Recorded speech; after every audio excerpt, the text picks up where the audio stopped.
Welcome, Raider Nation. We're heading into Arrowhead this weekend, one of the toughest venues in the NFL. And this matchup against the Chiefs is more than just another game. It's a statement.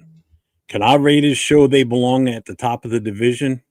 Let's dive in and let's get this started.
As Charles Woodson would say, Raiders.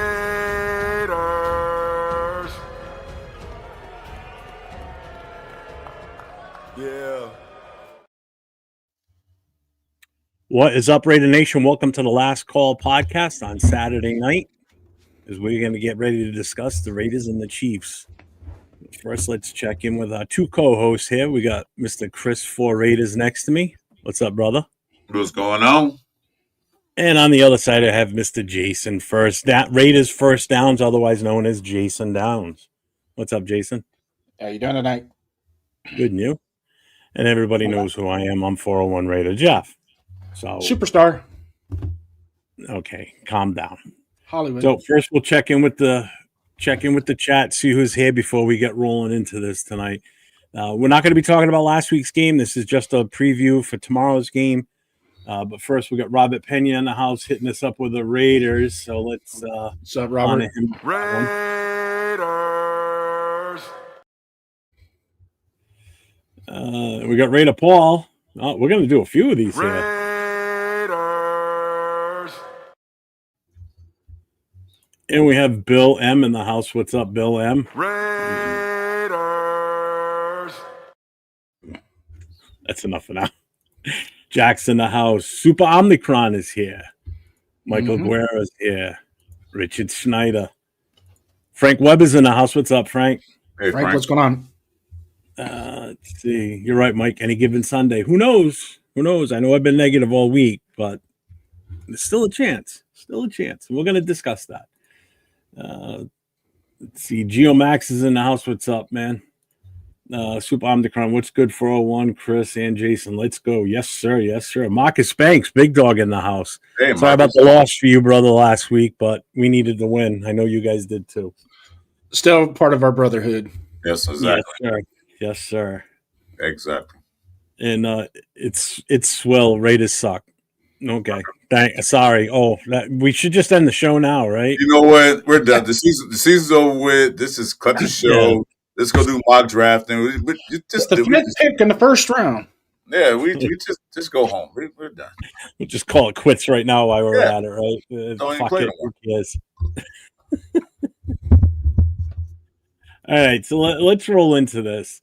So this is going to be a Q&A type of format like we have been doing the last couple of weeks. So I'm going to ask each guy a specific question, and then they'll have their chance to answer the question. And I do have a special treat at the end of all this. When we're done, we're going to play a little trivia game tonight, and chat's going to be involved in it too. So we're going to have serious discussion, and then we're going to have some fun with this throughout at the end of the show. Hey, is this multiple choice or true and false? Start and bench and cut them. Fuck it. No, that's someone else's gig. I ain't taking that. Is this? So we're going to start with Chris. Huh? It could be true and false or A, B, or C. A, B, yeah. So we're going to start with Chris first. Chris, what's your mindset heading into this one? Emotion, execution, or both? Both. The emotion, they need to just fire themselves up and play this game and execute every play. That's on defensive line, offensive line, the running backs. Everybody execute their plays and get it done. No mistakes. I mean, they're gonna make mistakes. Nobody's perfect, but they need to execute. Foremost, the GM needs to get away from those interceptions. Stop staring down the receivers and execute the play like it's supposed to. Because last week they did pretty good on the Deacon and Duncan. They should continue that. Execute the Deacon and Duncan.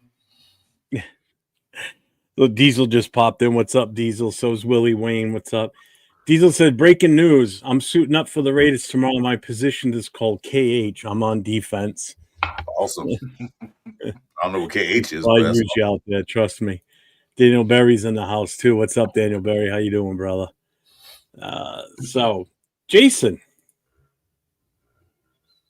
given the Chiefs' recent turbulence and our ups and downs, what do you sense the Raiders need to prove on Sunday? Well, I want to know what the Chiefs' turbulence is. I think they've kind of corrected their turbulence. But have they, though? I don't know. Last game was spot on. The rest were dialed in.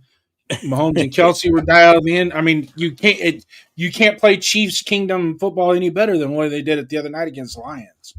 I mean, everything was perfect. Taylor was in the box. You know, she had fresh red lipstick on, and you know, however you want to play it, they were dialed. The Chiefs were dialed in last week. So I'm not going to buy that turbulent stuff, especially with some of their losses that they had. It's just little things here and there that cost them the game. I still don't think they're the best team in the AFC, but we'll see. All right, fair enough.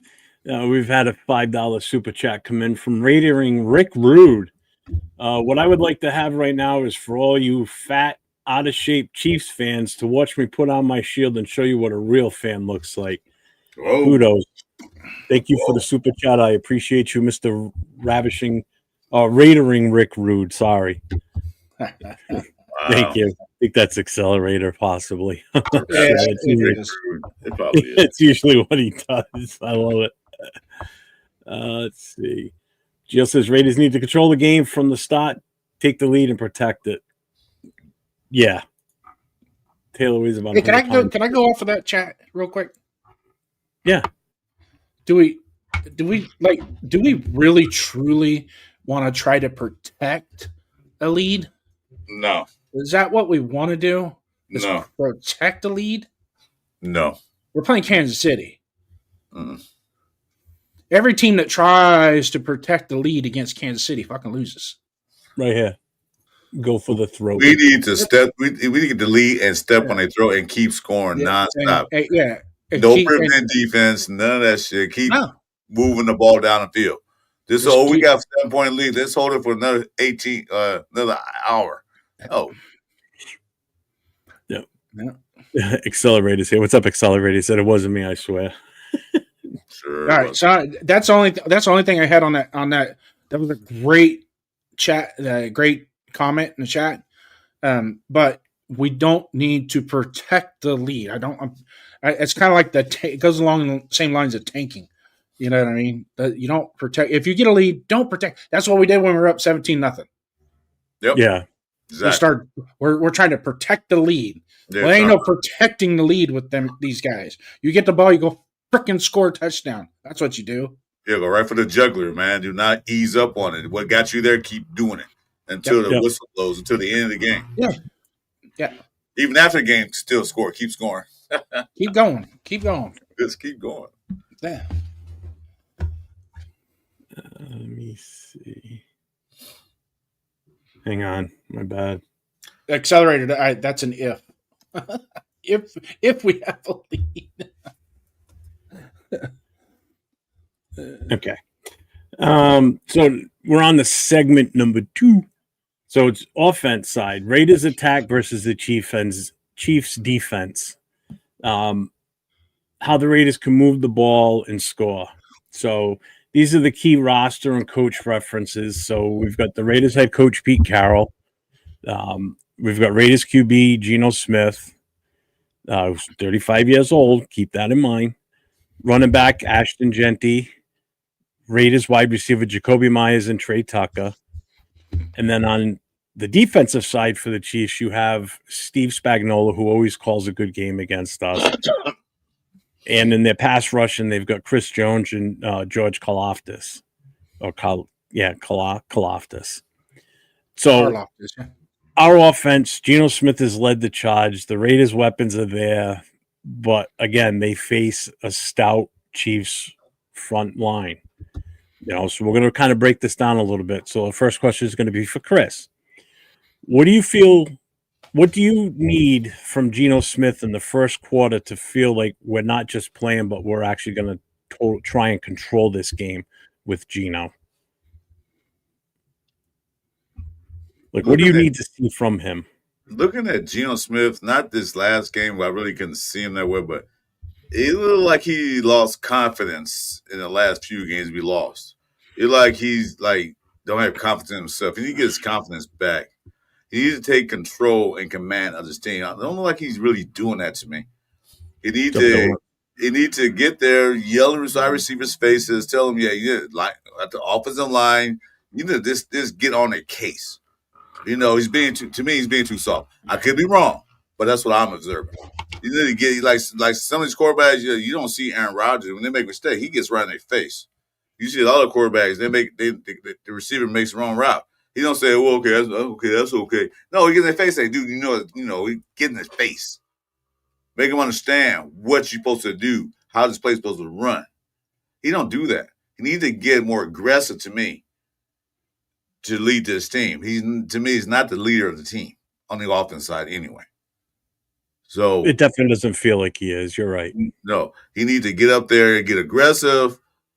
Tell him I'm gonna take you behind the barn and whoop your ass if you don't block better or something. I know he can't do it, but I'm just saying he should do something like that nature, that aggressiveness. Yeah. That's what he needs to do. He needs to lead the team and stop being just, okay, I'm here. I like Diesel's defensive game plan, shove a football at Mahomes. We'll get to the defense in a minute. Right now, we're talking offense versus their defense. Excuse me. Raph is in the house. Donuts Duncan is in the house also. Thank you for being here tonight, guys. I appreciate you. Who else is here? Segment 3 is here. We're not up to you yet, segment 3, but we're getting there. I see you moving along this time. Good on you. I just might get some shine this week. Yeah, we're just going 2 segments today, though. Yeah.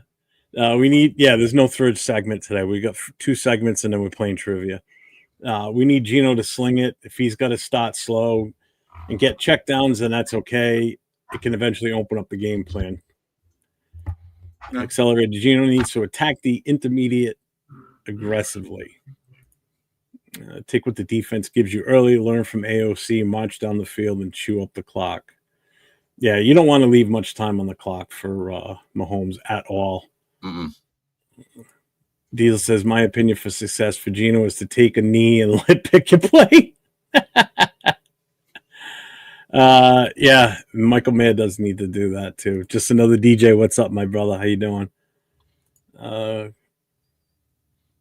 Crosby's always got some sort of an injury. Is he showing up in the injury report? Yeah, I didn't look at it. Injury report. If you ain't on the injury report, you ain't playing hard enough. This is my Saturday night addiction. I suck at quitting. So Jason, that's me. Even the Chiefs' recent. Oh no, that's the second. No, my bad. Hang on. Yeah, you did go to third segment. Jason, the Chiefs bring pressure. With Karlaftis and Jones hunting, how do we protect Geno and give our receivers time? Not so much with Calartis, but with Jones. If we could get him running and then hit an oxygen tank on the sideline, that's about the best we're going to be able to do. Because I don't think anybody on this team is going to be able to quote unquote stop him, just get in his way. I'd like to see some more outside stretch runs, especially to the wide side of the field. Get him running, get him chasing. Same with Karlaftis. Instead of him being the prowler, the prowler on the defense, you be the hunted. Go after him, attack him. But for the most part, it's hard because we're not loaded with talent. I think if Brock Bowers was playing this game, it might change things a little bit there. And I've been saying this the whole time that I truly believe 80% of our offensive woes right now is because of him. Because the things that we're seeing now, we didn't see in the first game. So it's a little harder for the wide receivers to get open when he's not out on the field because he opens them up. Mm-hmm. Agree or disagree? It's a fact. Agree. Totally agree. Without him there, the threat's gone. So defense not to worry about Brock Bowers being a threat down the field. Yep. They say, okay, we can guard these guys because they're not getting separation. But when Brock Bowers on the field, defense got to wonder where he's going to line up at, what he's going to do, where is he going. Mayor did okay this last week, but he needs to step up a little bit more now. Make another threat. Because the defense not threatened, they can put the pin their ears back and just go for it. They can think. Let's see. Slip Benadryl in the Chiefs drinks before the game or a muscle relaxer. Mm-hmm. Max, I'm going to look up the injury report in a second. Gio says Genty will have 150 total yard game. I hope so. That's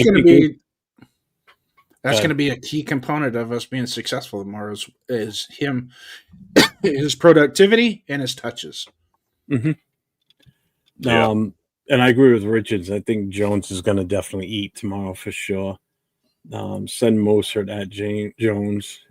Genty needs to have more touches so he can run up the yards. Yeah. Instead of Gino, it should be Gio. Yeah, I'm looking at the injury report right now, so we'll just rip through this real quick here.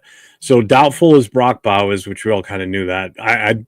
He shouldn't play. So he's out. Bachman's questionable with an ankle. Jacoby Myers has shown up questionable with a knee, so there's a chance we might not see him. Justin Short has got an illness. He's probably got the flu. He was full participation in practice. Dylan Lobby, limited practice. Hamstring. Max Crosby back, limited participation in practice.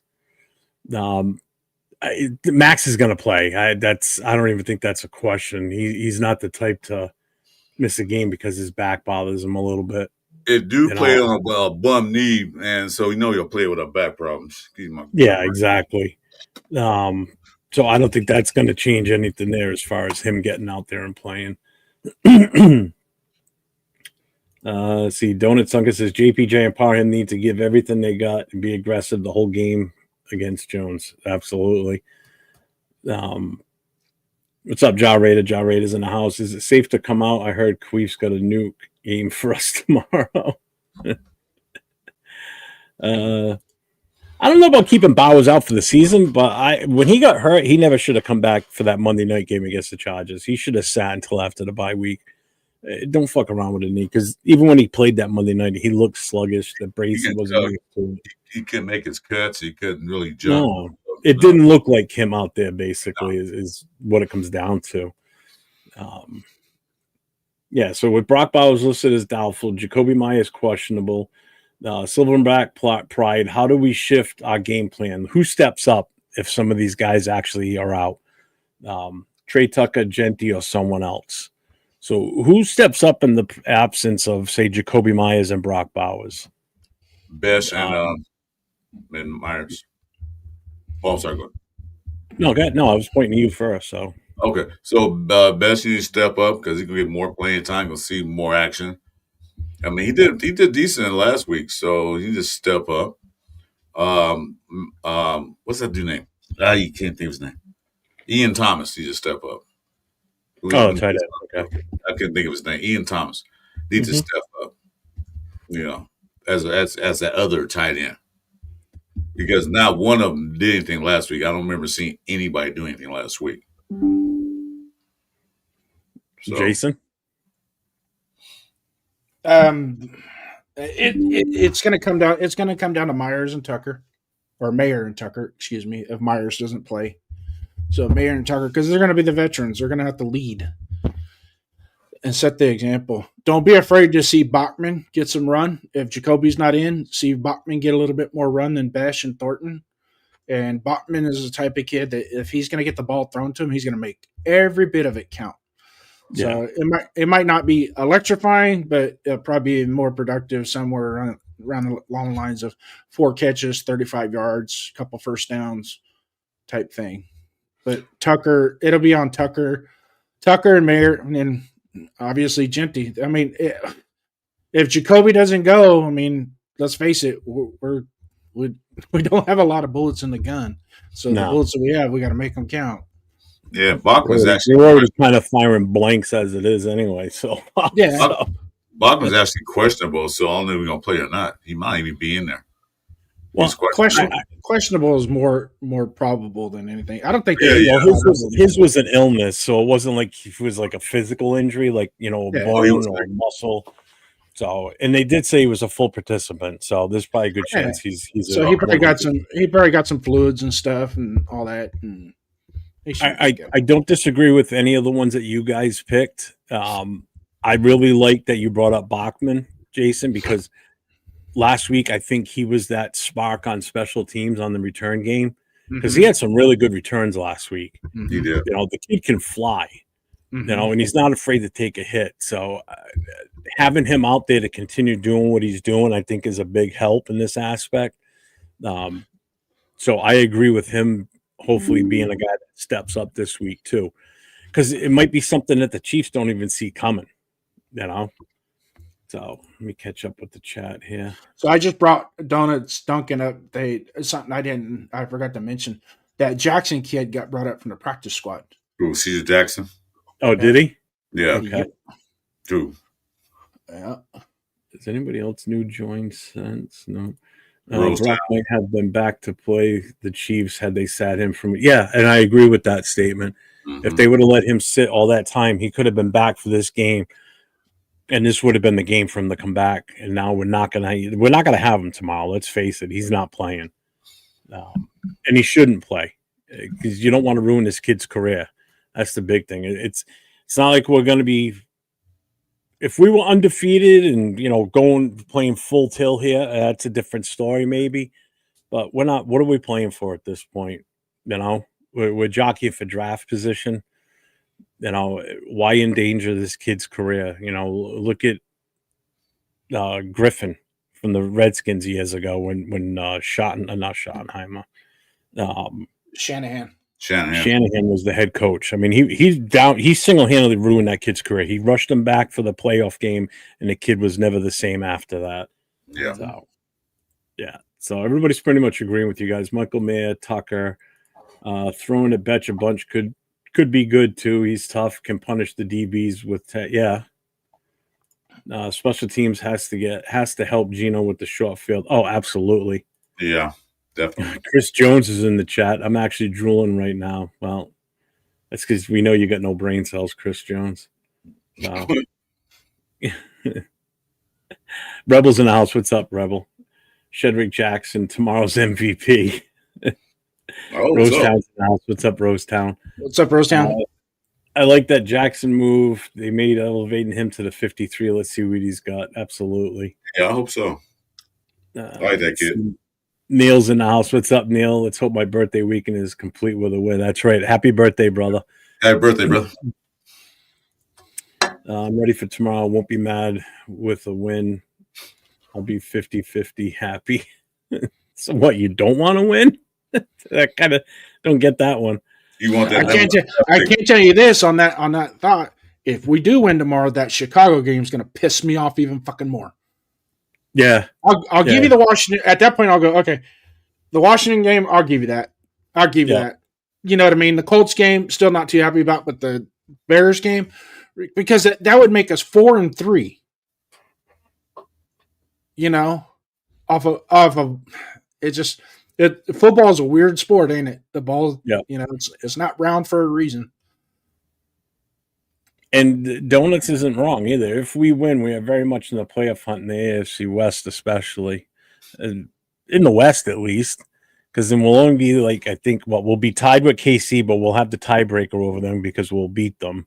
So that'll move us into third, and then I think we'd only be a game behind Denver, because Denver's, or is it the they lost 2 games. Denver and Chargers both lost 2 games. They're 4-2. So we'd all be kind of muddied up there in the middle. You know, remember now, the Chargers and the Broncos haven't played each other yet, so they got to beat each other in that part. Yeah. And Chiefs only played the Chargers. This is their second AFC West game with us. I've heard this name a few different times already today. I'll be right back. I gotta go. My car's just pulling in right now. His what? His buddy took his car out to a car show today. He's not coming back. What's up, Nav, man? This college game day is dumb. All right, so we're moving along here. So where were we? Where did I leave off? Someone mentioned that kid from Indiana, that quarterback. That's all in the chat. I don't know. That flashed by. I didn't see you said it. Oh. Jar Radio said, I want to draft quarterback Fernando Mendoza, 6'5". Yeah, sure. All right, Chris, I'm going to ask you this question. If you were the offensive coordinator, you're Chip Kelly right now, would you lean run early or attack with quick passes and an up-tempo? I will attack with quick passes, get the game started. Let the Chiefs, because they probably know they're going to run Genty. They're going to run them, you know. The last couple of games, they actually, on first down, the first play of the game for the Raiders, they threw the ball. I would say quick, short passes, let them get a flow. Spread that defense out, because they're going to put people in the box. Stop Genty. That's basically the only firepower we have on the team as it stands right now. So I would get whoever's the receiver out there, Tucker, Jacoby, if he's out there, Bachman, Beck, or even Myers.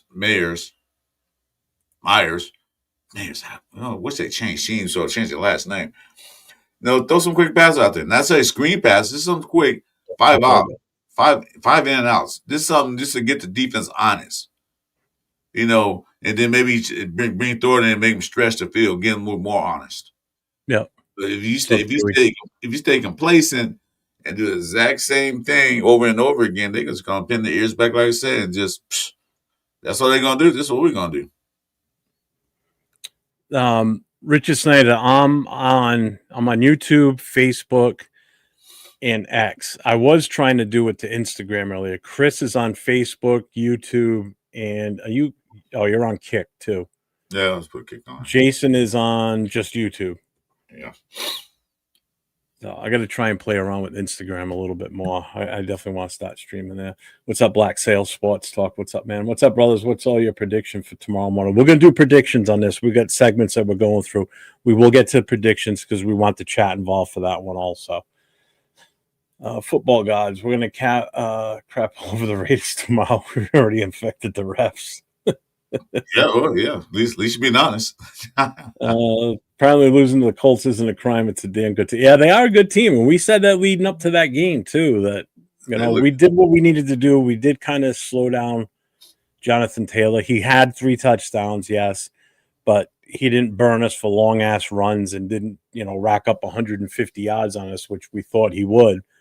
But a lot of that was we turned it over in short field for them, too. That helped us keep his numbers down. Yeah.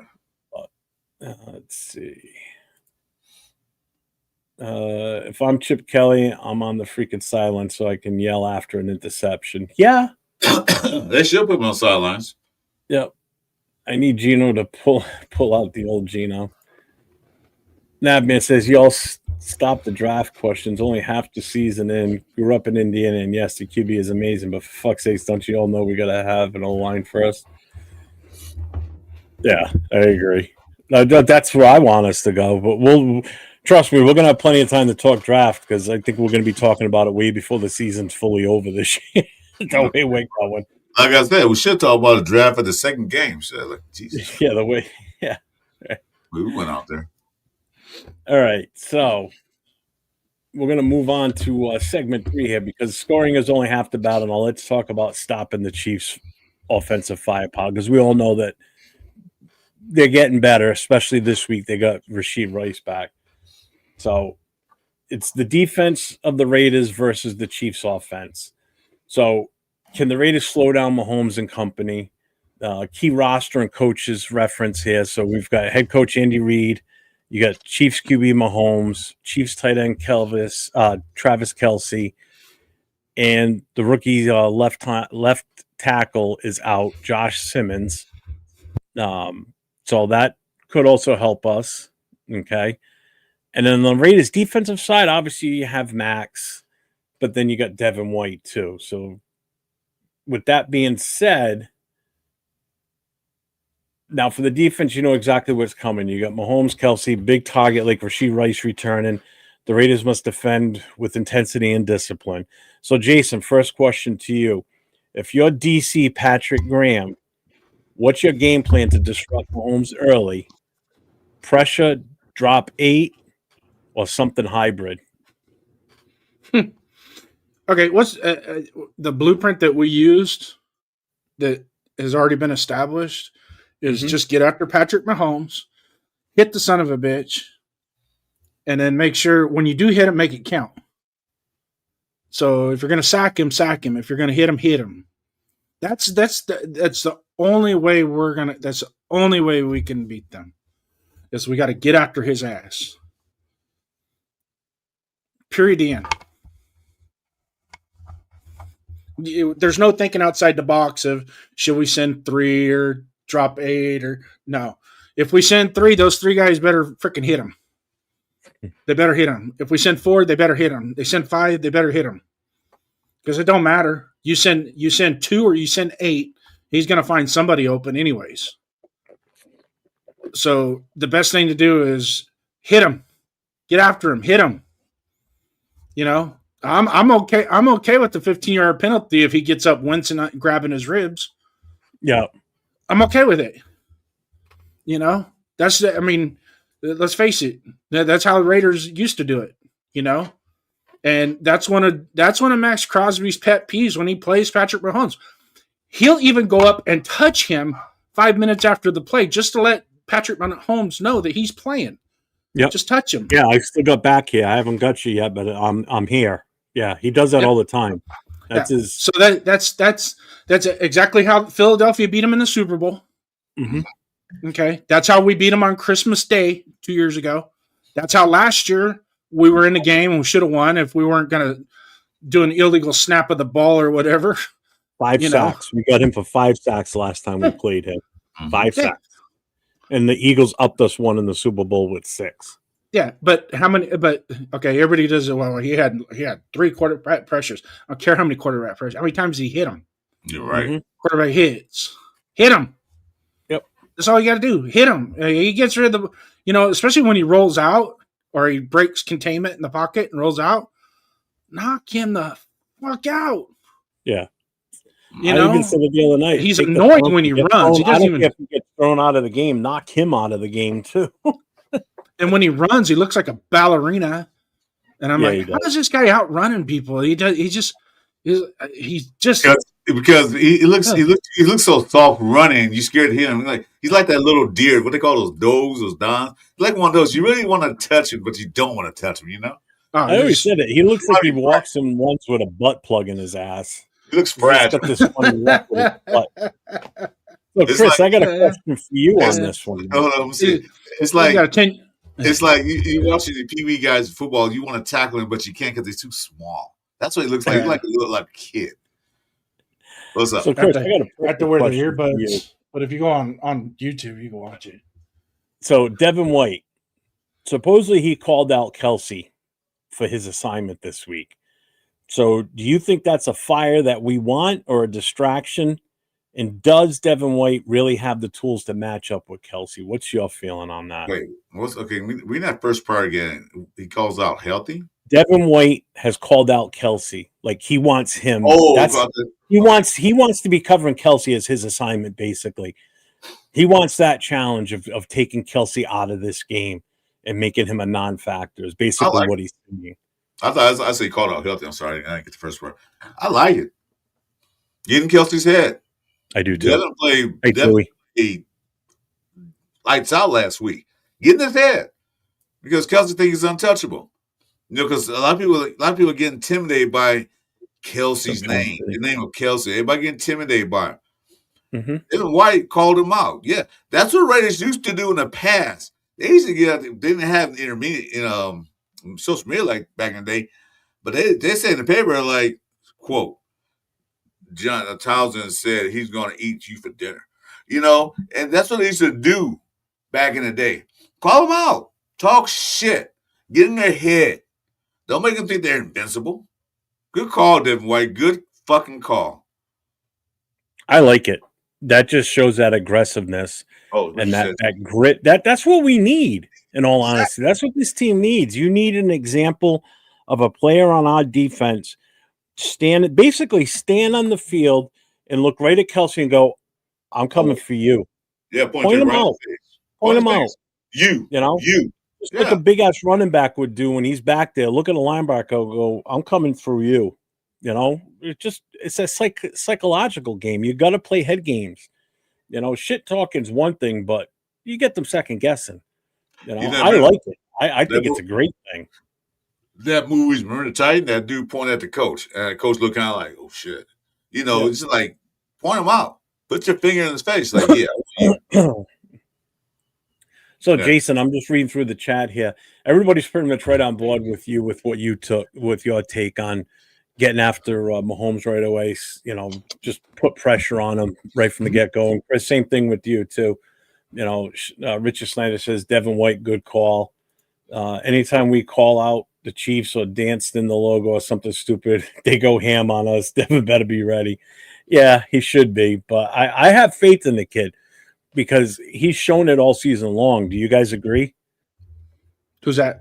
With Devin White showing his tenacity and the way he's played all season for the most part. Yeah, he's had some. He's had some mental lapses. I think in the Washington game. The Washington game wasn't his. He had great effort.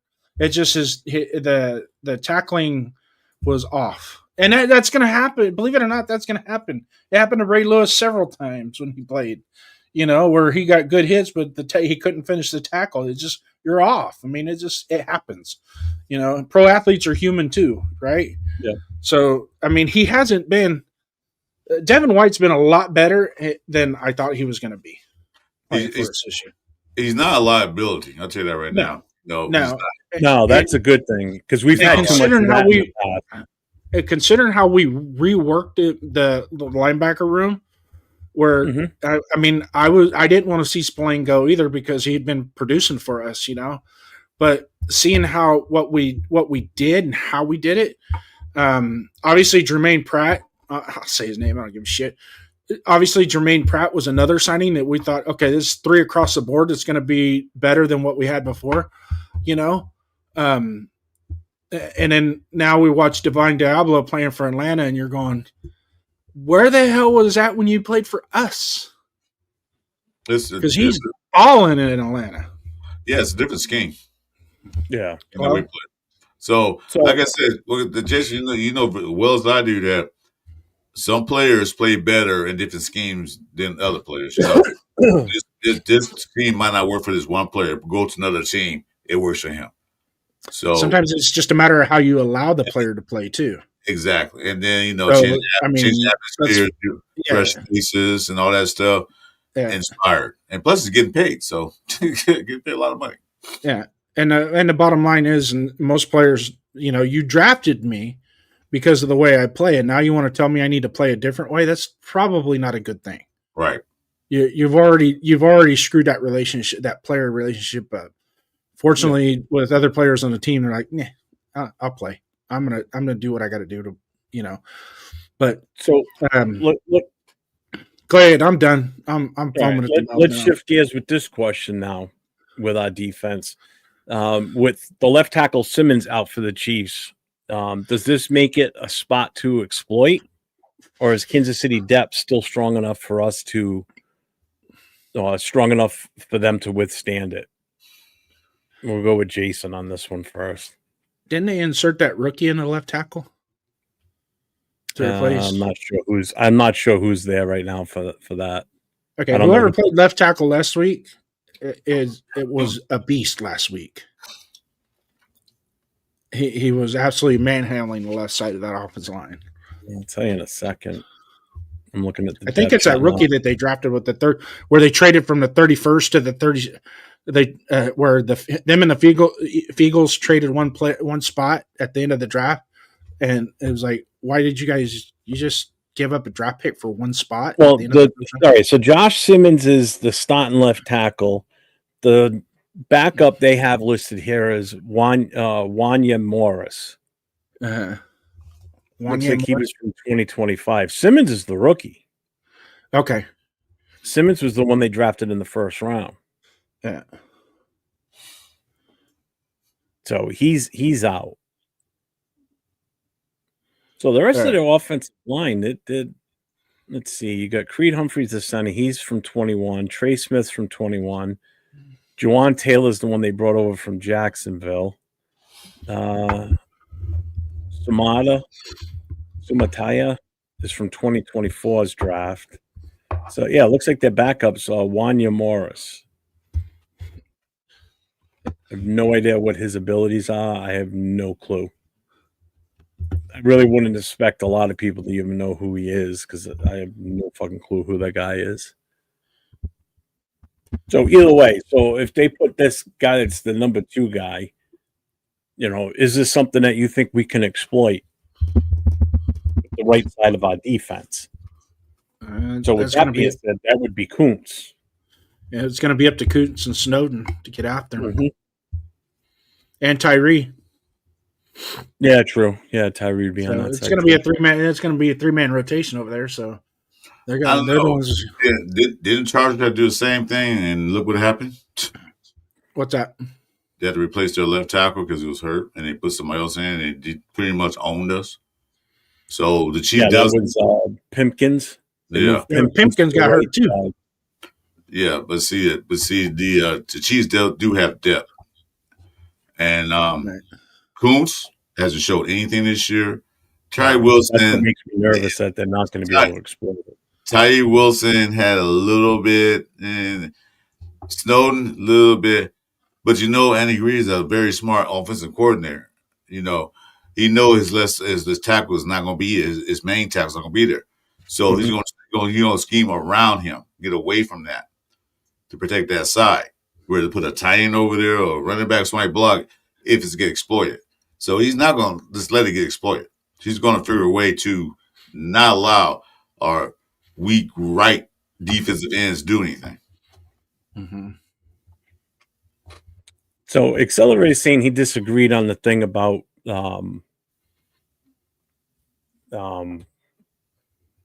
Adams, right? Is that who I mentioned?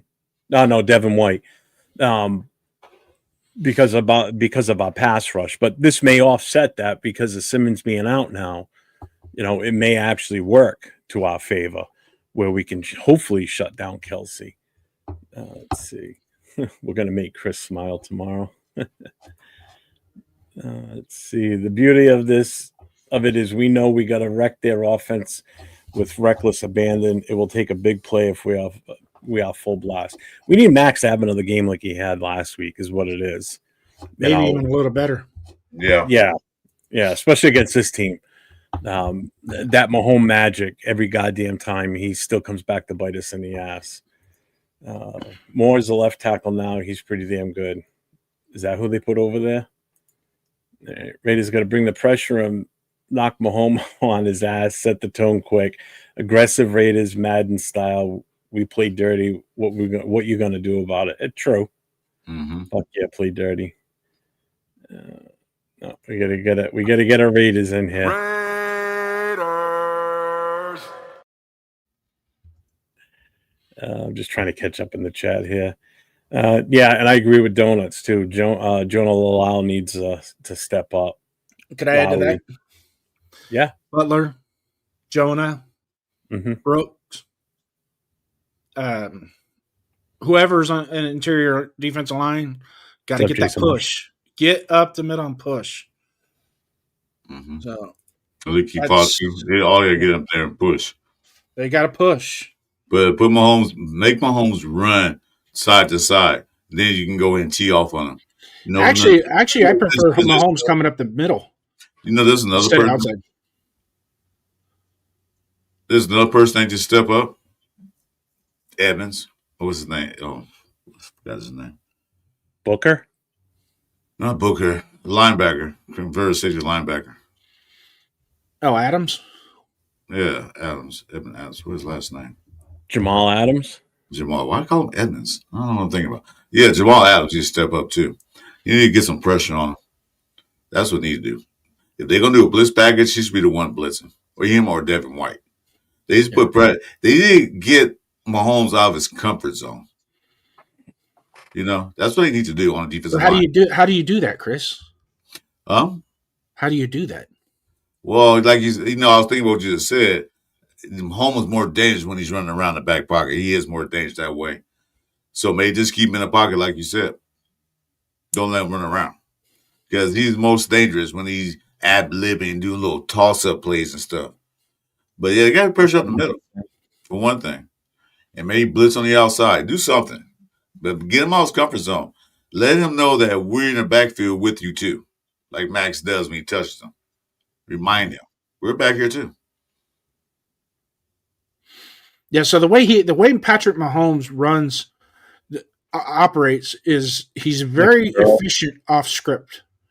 So when he sets back 1, 2, 3, pats the ball, if the pressure starts to come outside and there's a gap in between the guard and the tackle, he's gonna exploit that hole, and then he's gonna run lateral to the line of scrimmage. Why? Because he wants to get one-on-one with a defensive player to where that defensive player either has to commit to him or the guy he's going to throw the ball to. He loves that. That's where he becomes effective. Yeah. So if you got a linebacker that's on Kelsey or a linebacker that's on the slot receiver on an out route, and he breaks contain on that side, you have to stay with your man. You stay with him until Mahomes gets across. If Mahomes cranks off 5, 7, 10 yards, fuck it, let him have it. Wait, before you go too far into that's pretty much the next question that I had set up. How do we defend Rice, Kelsey, and Hollywood Brown all at the same time? Who draws the coverage assignment, and who do we trust the most back there to handle that before we go to the next segment? This is the last question in this one. Okay, name the receivers again. So how do we defend Rice, Kelsey, and Hollywood Brown all at once? I'm not worried about them. Who draws the coverage assignment we trust most? What about I'm worried about Thornton and Worthy. Mm-hmm. You guys know who Thornton is, right? For Kansas City? Yeah. Brady? Yeah. That's him and Worthy are the ones that are. If you don't play discipline and you don't stay on top of your man and don't try and cheat, look in the backfield, those guys will scat right by your ass in a heartbeat, and Mahomes will throw it over your head. What's up, not bueno? Game, set, match. So you got to keep it. You got to keep your contain. You got to keep discipline. Stay on top of your man, and don't get greedy. This is exactly what Donuts just said too. Basically, our defensive performance is going to be what allows us to win, and then that's it. It's not. And I'm going to agree with him. And to be quite honest with you, special teams or defense is probably going to have to score some points. I'm going to say this. I know Reed is scheming some plays for Kai Blue Kelly, because I don't think he can cover none of the receivers. Then the last two performances were pretty bad. I don't know why he's still in there. I don't know. Porter's not ready yet. Maybe he is. Maybe he's not. But you know that Kai Blue Kelly can cover these guys. The way I look at Thornton or Worthy or any of these guys, Rice, Hollywood. I don't see him covering any of those guys, staying with them. Did you change up some? Because I don't know. I think they're going to pick on him. Mahomes going to see him and feast off of him. So they got it changed up. Put Porter in. What we got to lose? Yeah. Yeah, that's Well, exactly DeCammy what Richardson's going to probably have to get some reps too. They're going to run a lot of 2x2, 3x1 sets against us, and then Kelsey's going to be lined up in the slot on a 3 wide.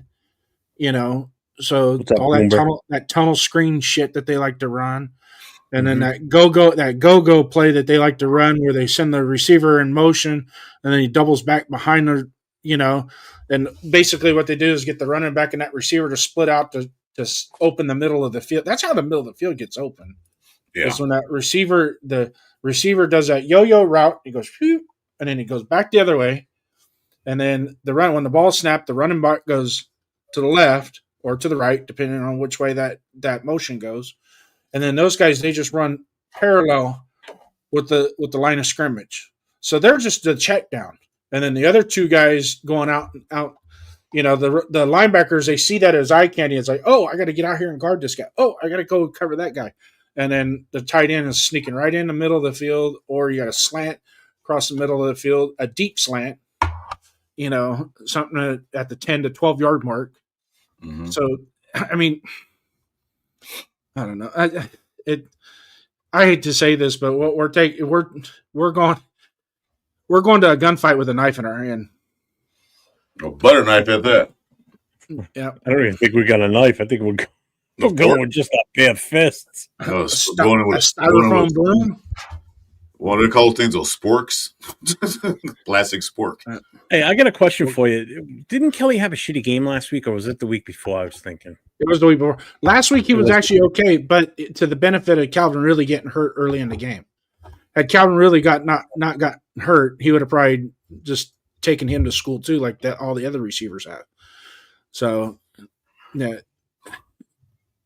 Calvin really went. I think he went out in the first quarter, like after the first or second drive with a hamstring injury. Yeah, he wasn't in the rest of the game. So, all right. But- So we're moving on to segment 4 here now. Yeah. So with that being said, defense matters, but rivalry games, even though we accept that it's a rivalry game, even though Pete Carroll doesn't, they hinge on the momentum. So we're now going to talk about X factors and special teams. All right. So the team's intangibles, we're going to focus on the little things that swing big games. So like the key references here is basically X factor wise. You're talking the edge rush by Max Crosby, the Chiefs returning kick game with Butker as their kicker, who's just been on fire this year. And our head coach, Pete Carroll, so rivalry week, it's about emotion, turnover, special teams, field position. There's gaps where we as the Raiders need to win. All right. So, Chris, my first question is for you. Who's your X factor for the Raiders that gets overlooked on offense, defense, or special teams? One player that you think gets overlooked that could be an X factor. I'm still gonna stick with Besh. I think he's gonna do something in this game to change things around. I mean, he looked good last week. He looked good. He ran some good routes, made some good catches, some tough catches, and the kid is tough. He don't like to get tackled. I think he's an X factor. Since Jacoby might or might not play, I think he has to step it up. That's my X factor, Besh, on the offense. You want one player on each or just the whole thing? I'll tell you, it's one thing I take Jack Besh. He has to step it up. Yeah, Besh. Okay. All right. Jason, his question was about the Raiders. Your question for the Chiefs, who might give them the edge that we're not talking enough about?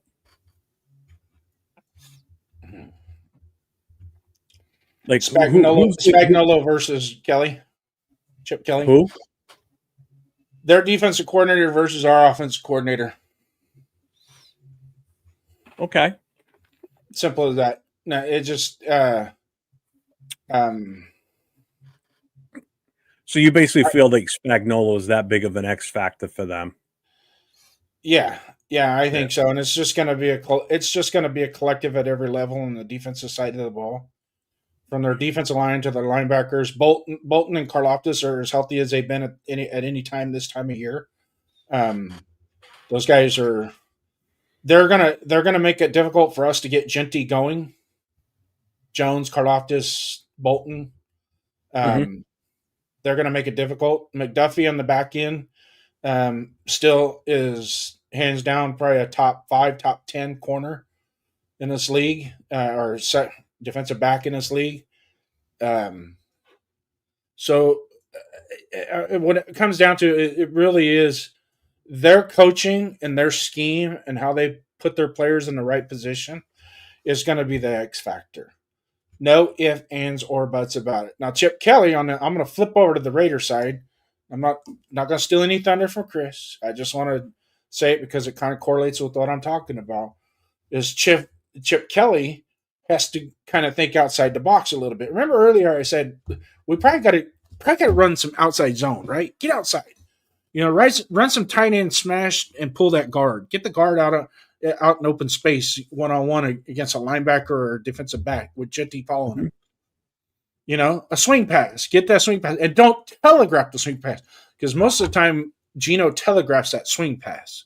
And that's why you already see the defensive back coming out. You already know he's going to make the play before he even lets go of the ball. So you got to be a little bit more disciplined in that. Don't telegraph your swing passes or your wheel routes or whatever you're going to do with Genty to get him involved in the passing game. But the X factor for Kansas City, I'm not going to name a specific person, but I am going to name a specific person. It's going to be Spagnuolo with his group and how he schemes up against Chip Kelly. And I guarantee you he's already watched the film and he goes, you know what? This is kind of going to be like a bye week, guys, just so you know. Because his shit is easy to dissect. Mm-hmm. Yeah. It is easy to dissect. And, well, we don't make it any tougher or any easier either with such a porous offensive line, so that helps too. So if we have to run a triple flea flicker to Kappa, so no, we've already tried it once. Jason, please. Fuck that cute shit. Gotta get you guys fucking pissed off for a minute. So wake up over there. With this being said, special teams. So basically, it's Carlson versus Butker. Return coverage, fake punts. How big is this? Do you think is deciding this game? The matchup between the two kickers, and then the special teams itself and return coverage. Because we haven't been the best on return coverage. Last week was the best we've seen so far this year, if you ask me. Mm-hmm. Because a couple of weeks ago we were horrible against the Colts. It was pathetic.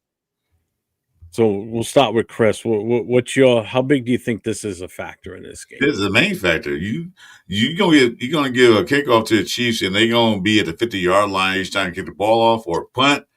No, you give them half the field. They have to do better on special teams. Where they punt inside the 10 or inside the 20, great. Or they kick off, they can stop them. Because like I said, the coach ran back a touchdown on us. Well, for a holding call, phantom holding call, looked at the play again. It don't like a hold to me, but they called it, thank goodness, but it didn't make a difference anyway. Mm-hmm. It'll be another touchdown. Then scored him by 52 to wherever he had, 13 or whatever. But yeah, special teams, like I said, there's three. People always think about offense and defense. The third most important part of the thing is special teams. That special teams helps the defense out on the punts, and it helps the offense on the kickoffs. When we get the ball. Yeah. It helps both sides. We can get short the field or we can make the field long for their defense. So they got to stay focused on special teams. Make sure they kick off. Make sure the guy, you see the ball at the 5-yard line, he's running up to the 45 of our side. And that's what we know to do. Accelerators, right? It's weird how we Raider fans think. Most fans think they don't have a chance, but get more confident closer to the game. Raider Nation starts out with confidence, then loses it by game day. Yeah, exactly. I don't know. I've kind of shifted from the start of the week because at the start of the week, I was like, we're just going to get absolutely smoked. But then when you start think of it a little bit more analytically, you're like, might not be as bad as we think. I still like to think we're going to win, but it's going to be a tough one. You know, it all depends on how much pressure we get on Mahomes, plain and simple. That's exactly what it comes down to. There's nothing else, to be honest with you. And also it depends if the referee's on the Chiefs' payrolls. Well, yeah, definitely on that. The accelerator says if we get a special teams touchdowns, we may have a chance at winning this game. Absolutely. We haven't seen one yet. Not even close. No. How'd you know? I'll be proud if we lose by less than 10. Yeah. All right, well, we're 11.5 underdogs, so that'll help your bets. So, as far as intangibles, are we seeing maturity in this Raiders team, or we still see a change? Do you still think we're chasing that identity? And what's the message that you think Pete Carroll should be giving them, you know, before this game tomorrow? Like, if they're having a meeting tonight, like, what do you think the message is that he's giving them? And then after this, we're going to be going into predictions. So everybody get your predictions ready. Don't put them out there yet, but go ahead. An accelerator, your 105 to 20 doesn't count. Hey, Chris, go ahead with the intangibles if you're ready. Go ahead. That's fine. Go ahead. Some of the intangibles, are we seeing maturity in this Raiders team or not? I'd like to say yes, but it's hard because the people that we expect the growth out of, some of our mid to older veterans, we're not seeing it, but yet the youth is trying the best that they can. The younger guys are trying the best that they can. The Genties, the JPJs, even Palomalo, even though he's trying, you know what I mean? Because I think we might have bit off more than we can chew with that young kid. Love him, but I think we bit off more than we can chew with him. What is Pete Carroll saying? What is the message that Pete Carroll should give on Friday night?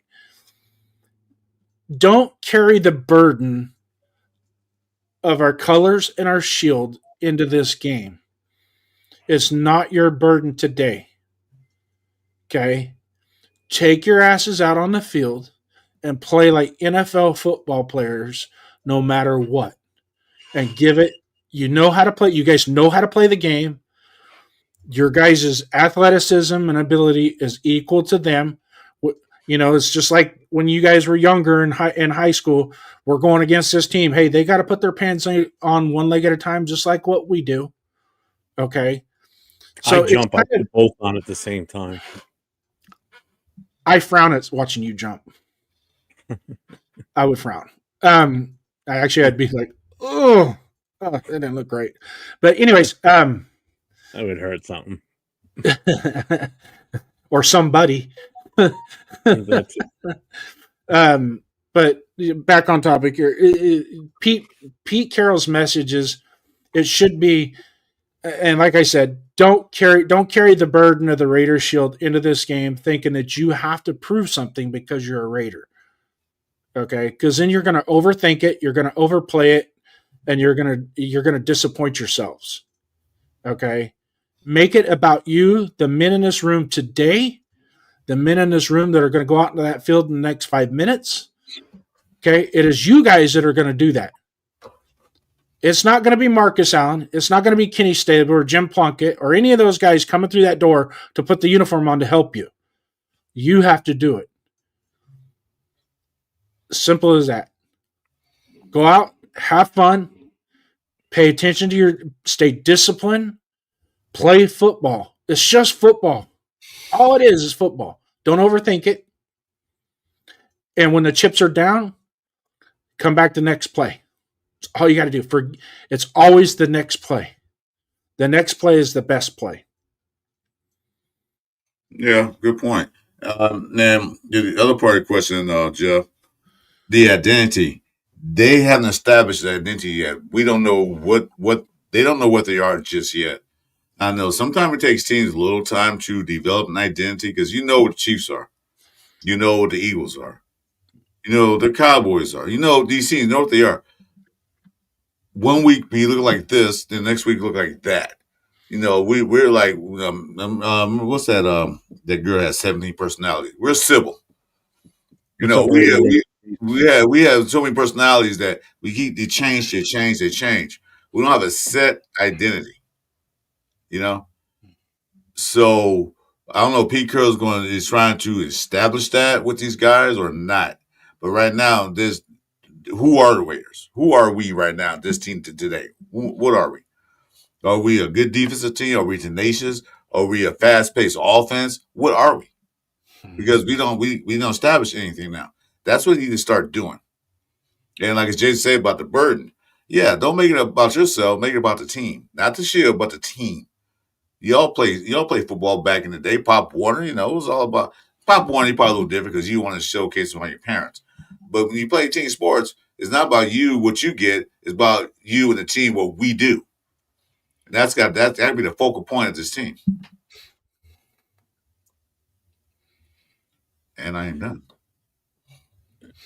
All right. Well, with that being said, before we roll into predictions, now everybody in the chat, go ahead and put your predictions in. A couple little housekeeping things here first. First of all, make sure you guys get everybody's channel that's on the panel. You got Chris for Raiders podcast. You've got Raiders First Downs, which is Jason Downs' channel. I'm 401 Raider Jeff. Make sure you get to each channel. Hit that subscription. Hit the bell for the notifications.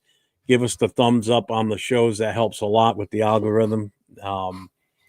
And we're going to be bringing in someone else with us right now. We're going to bring in James from the military chapter. We're going to get him in on the predictions. And then we're going to play a little game. We're going to play a little trivia game. Chat's going to be involved. That's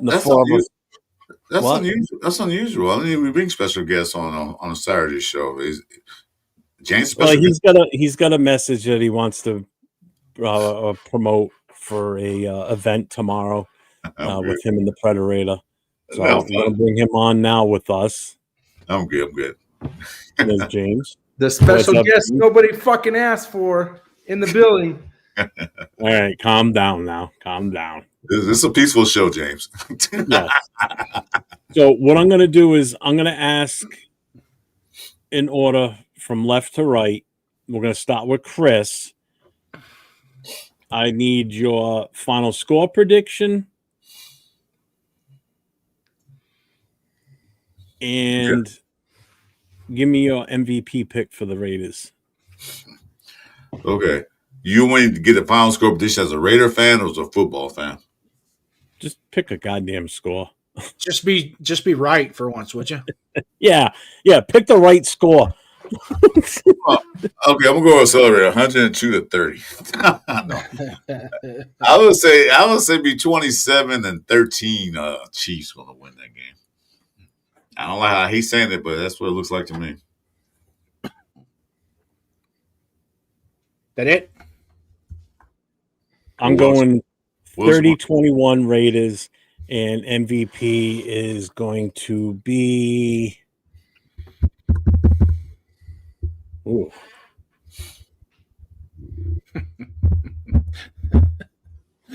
Shit. I didn't even think this one through. If we score 31 points, Geno Smith has to be the MVP. Yeah, pretty much. That's the only way we're going to score 31 points. Mm-hmm. I'm going to go with Devin White because he shuts down Kelsey. I think he's going to stick by his word. I'm going Devin White. Damn lottery ticket. That lottery 30-21 Raiders win. Devin White's my MVP. Jason, you're up. All right. You want my prediction or you want my MVP? Let's see. Well, since it's my prediction time, and MVP, how hard is this question? It's not hard. It's not hard at all. It's not hard at all. The most valuable player of this game is one of three people, but I'm going to pick one person in particular. Fucking Jack Kent is on the show. I know. I said Jack Kent is back, and it's not. It's going to be Adam Butler is going to be our MVP. Ooh, I would like that. Now, in the score and the win or the loss, I predict we will lose 31-10. That's worse than mine. Wow. At least I got 2 field goals out of it. Okay. All right, James. And we get MVP, defensive. MVP and the prediction for the score, and if we win or lose. I think the Raiders win. I don't think we win by much. I'm gonna go with the score. We win 24-22. I think we hit it. We knock out a chip shot last minute. We redeem ourselves from that prime game on Black Friday when we didn't get the chip shot due to the fumble. And I think our MVP is going to be Ashton Genty. I think Ashton Genty is going to have 130 plus rushing yards. Wow. Wow. Bold. I didn't get my MVP, but It's a good prediction on Genty because Kansas City's run defenses isn't really all that good. yeah, I was gonna pick Genty. I didn't pick mine. I was gonna pick Genty too as MVP. We would lose, but I'll pick Genty. I'm trying to yards. It's easy to pick Crosby and Bowers and Genty all the time. Got to think outside the box a little bit. But I'll go with that. All right. So we're going to look and see what the chat says. Raider Nation Jason says 31-24 Raiders. Accelerators 30-27 Chiefs. I'm Not Bueno says 24-23 Raiders. Mazed says 45-10 KC. He's obviously not a Raiders fan. Marcus Banks, 27 Raiders, 24 Chiefs. Raiders win. Geo, 20-19 Raiders. Damn. Get off my damn turf. Yeah. Let's see. Right now, our identity is underachievers. Geo says MVP Crosby. Accelerator says Moser is our MVP. Tanner Jack, what's up, brother? How you doing? Oh, Jack. Is Maya going to play? I don't know. They've got him listed as questionable. I'm willing to bet he doesn't play because I think something's going to happen during the bye week where he gets traded away. And they're not going to put him out there if he's possibly injured. They don't want him to be any more damaged goods than he already is. I don't even think he's injured. I think he's just they got to list something. He's trying to get out of there. He want more money. Huh? He's trying to get out. So he's taking his. I don't know he's taking it, but you know. I call bullshit on the injury. I'll double that bullshit. Frank Weber says 27-17 us. Let's see. James, how's your arm? I'm Not Bueno says MVP Shedrick Jackson. Ooh. That would be cool, Bueno. That would be cool. Yeah, that would be great. Good call, Bueno. That would be cool, man. Yeah, that would be cool. Because Chiefs haven't seen him yet, really preseason, but they haven't seen him on the field. They haven't scouted him yet. Yeah. So he might be that X factor. Someone else I expect tomorrow, I think, is going to get a lot of touches. I think we're going to see a lot of Michael Mayer tomorrow. They're gonna have to. He's probably gonna be upwards of 10 targets tomorrow. Yeah. I think we should expect a minimum of at least 5 receptions from Michael Mayer tomorrow. Yeah, Ian Thompson just step up too, and I think Jack Best should get a lot more touches too tomorrow. All right, so now we're gonna move on to the little bit of a game we've got. Okay. Here we go. And then we're gonna give James his due. Let him talk about what he's got coming up tomorrow. But we're going to play a little Raider trivia. So the way this is going to work is it's basically, who am I? So I'm going to give you there's 5 questions in order for you to figure out who the player is based on those questions I'm going to ask.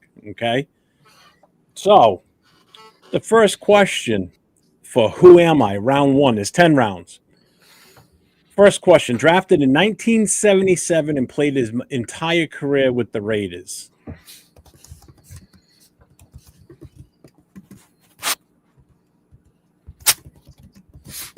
If nobody guesses it, we're going to move on.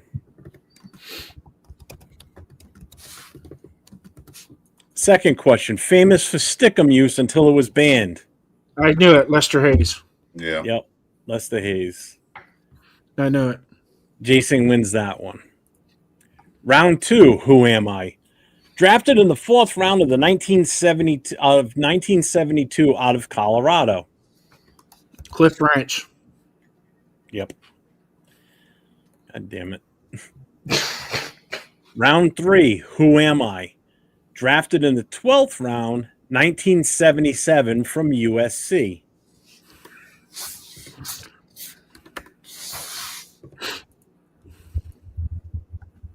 That can be all these damn picks. Jesus Christ. Second question. Only player with 3 interceptions in a Super Bowl. Rod Martin. Yeah. Damn it, Chris. I thought you would have gotten Yeah. that one. Man, I told you I was never good at trivia games, man. I can't think. It takes me a lot to think. Round 4. Who am I? Oh, this is too easy. Jim Plunkett. Nope. Member of the 1970 Ohio State National Championship team. Jack Tatum. God damn it. Yeah, Jason's pretty good at this. Well, let me just put it this way. These are the way these questions were started. The first question should have been known as the assassin. So I went to the number 3 question right away. The number 2 question was drafted by Oakland in the first round of the 71 draft. Known for the hit on Darryl Stingley and author of They Call Me Assassin. Those questions were kind of easy. All right, next question. Round 5. Who am I? Drafted by the Patriots in 1987, but never played for them. Oh, that's a good one. That is a good one. Somebody's Googling. Who the fuck's Googling? I I respond to a Hey, text. James. I'm responding to a James. text. Yeah, okay. I can see a whole screen flashing in front of your face. I can why hear the use keyboard. I can hear the background. keyboard. Yeah, I got an Apple MacBook, man. It don't matter. Second question. I signed with the Raiders. I signed with the Raiders in 1999 at age 34. Age 34. Mm-hmm. Let's see. Drafted by the Patriots, played for the Eagles, the Saints, and then the Raiders. Jerry Rice? Now, No, Jerry Rice. I threw for 4,689 yards in one season. Signed in 1999. Yeah. That would be who? Ron Cannon? What Hosteller? No, that's in New Cool York. Kev got it before you guys. What's up, Cool Kev? Comes Who in was to it? answer the question. Good man. Rich Gannon. If Ron would've Cannon. asked- I had it right. Ron Cannon was the guy. No. If I would have asked the number 3 question, I skipped the number 4. Number 3 was NFL MVP in 2002 and led the Raiders to a Super Bowl. Jeff George. Jeff George. Sounds it. All right. Let's see. What's up, Bishop? How you doing, brother? Welcome to the show. We're doing some trivia here. So it's open to the chat, too. So we're on question number 6. Who am I? I was a first-round pick in 1993 out of Washington. Napoleon Kaufman. Nope. Oh shit. First round pick, 1993 out of Washington. Didn't start his career with the Raiders. What gallery? Second question. Robert Gallery. I was a 3-time Pro Bowl selection from 2000 to 2002. That would be Lincoln Kennedy. Yes, it is. Shit.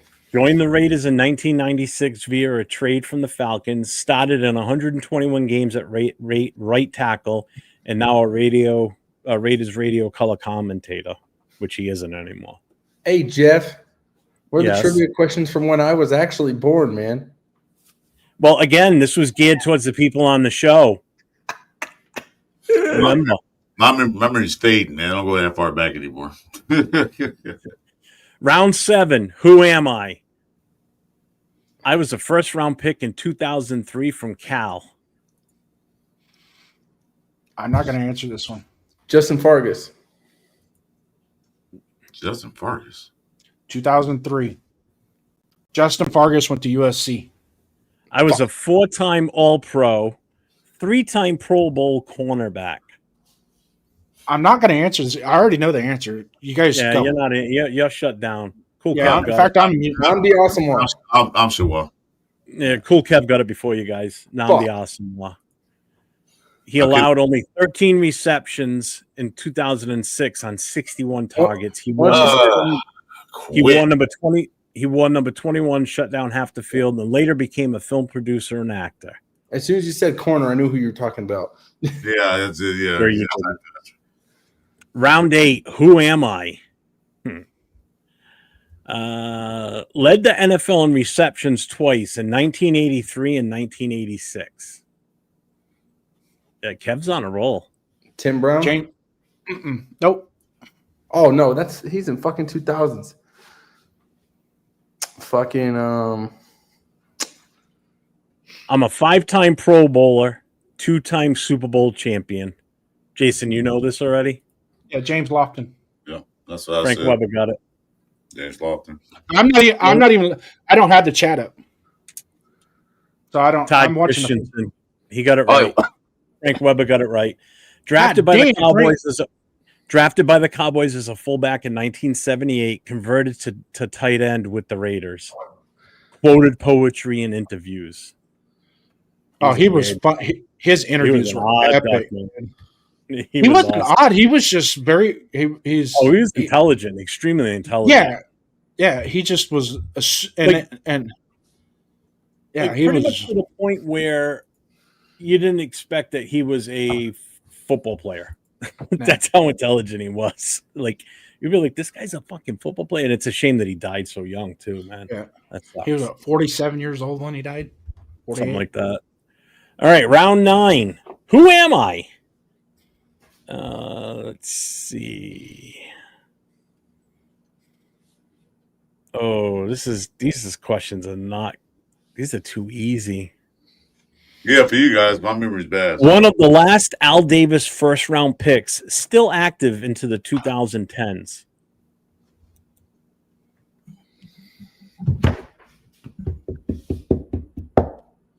One of Al Davis's first-round picks. Mm-hmm. McFadden? Nope. No. Played in 268 games, most in Raiders history. Oh, that would be the Polish cannon, lefty, Janikowski. Yep. Drafted 17th overall in 2000, Poland-born. Known for his huge leg and 63-yard field goal in 2011. Left-footed kicker named Seabass. So any one of those would have given that away. Round 10. All right, James, this is a current one. You ready? Come on, James. You got to school the old guys now. Drafted in the 5th round in 2019 by the Raiders. Okay. That's Crosby, no? In the 5th round. Fuck. Released by the Raiders in 2024 after 5 seasons. Oh, it's Josh Jacobs. Nope. No. Josh Jacobs was before that. At least way before that. Fucking 5th round. Said it either, huh? No. Who the fuck did we draft in the 5th round? Oh, give me one that's in my era. I'm kind of stumped on this. What school did he go to? See, that'll give it away now. So now I got to switch questions. Fuck, man. The other 3 questions are going to give it away. James needs a point. Come on now. Walk on at Clemson caught 2 national championship touchdowns. Oh, Renfro. Yep. Hunter Renfro. The 2024 should have been was in the NFL till 2024 was a giveaway. I can pull up a couple more. Do you want me to do a couple more? Or are you guys good? Not really. I gotta go in a minute. I gotta go. Well, you can leave. I am gonna leave. So anyway, hey you guys, and James. Hey, thanks for popping by. I gotta get out of here. I gotta go cook. You guys have a good show. The rest of the show. And we'll see you later, guys. Thanks, Chris. Love you, brother. I'm gonna try to later on Friday this coming week, hopefully, so we can chat up some more. All right. Okay. All right. I'll see you guys tomorrow morning with me, Rainish Jason, at 8:30 a.m. Pacific time. Mm-hmm. We're going to do a pregame show. Jason's still in the chat.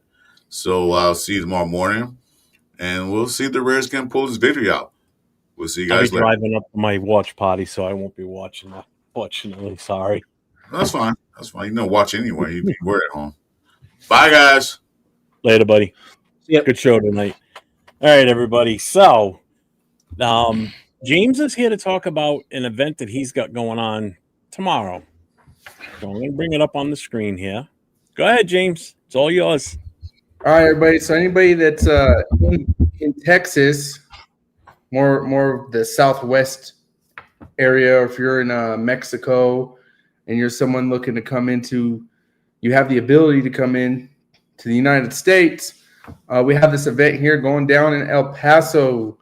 The Los Rudos are putting on an event tomorrow morning, like a Halloween style event. They're supposed to do raffles. I think they're raffling. Might be raffling a jersey of some sort, and maybe some other things as well. But we got a couple people coming in. We got a couple super fans. A lot of people that watch Jeff's channel. I'm sure you guys know who Predator is. Sorry, he's the Sergeant at Arms for the Black Holes Albuquerque, New Mexico chapter.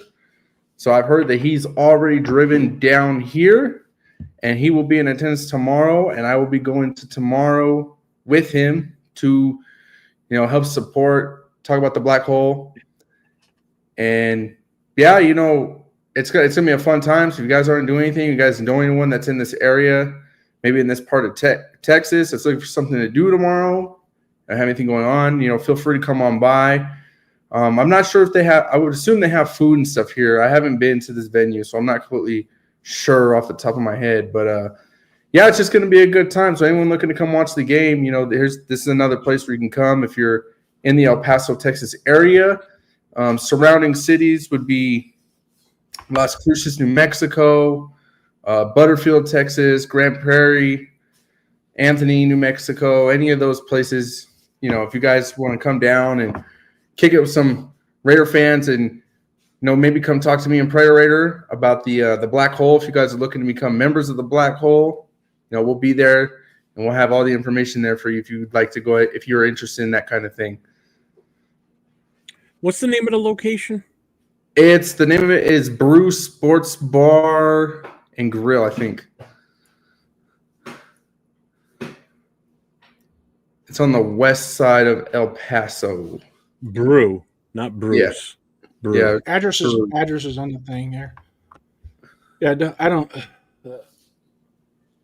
All right.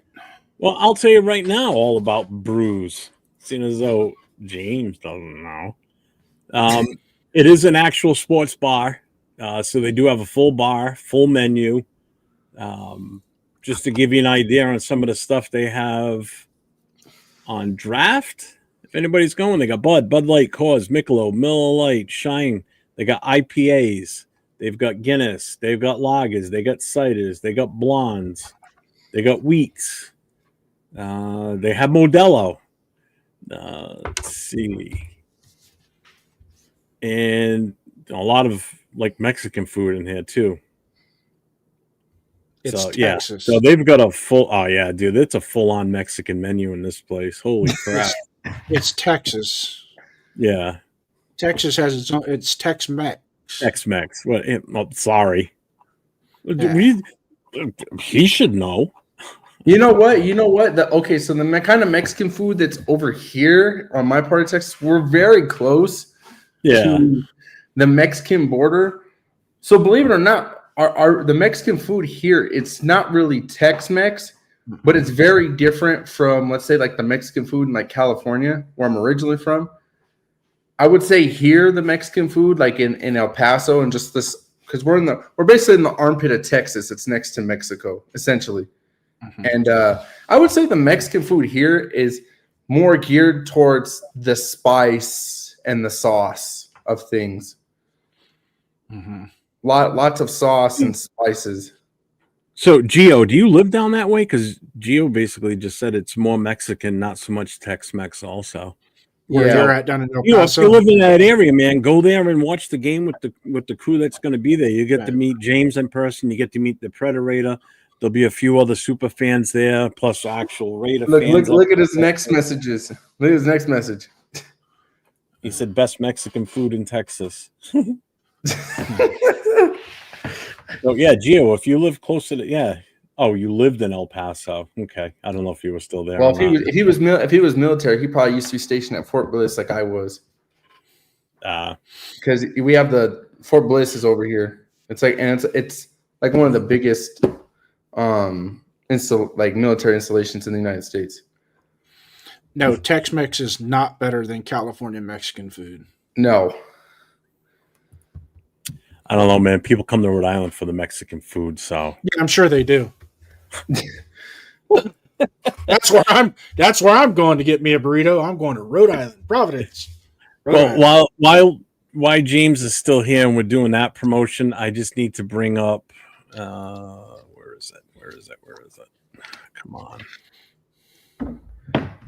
Give me a second here so I can find it because I told him I would do it. Yes, here it is.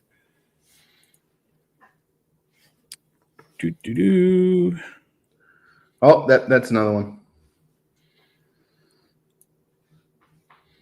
I'm going to bring it up on my end so I can see it bigger here.